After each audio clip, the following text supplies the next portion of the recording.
Hello everyone. Welcome to my channel. Today in this video, I'm going to show you how to check login devices on your TikTok account.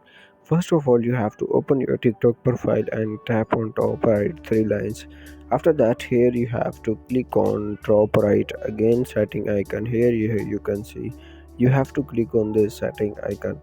After that, here you have to click on security and permissions. Here you can see you have to click on this security and permission. After that, you have to click on this manage devices. Here you can see you have to click on this manage devices. After that, here you will see all your login devices with this account. Now here you can see all your login devices with this account. In this way, you can also remove this any device from by clicking on this delete icon. In this way, you can check all login devices on your TikTok account. Thanks for watching this video. Please subscribe my channel.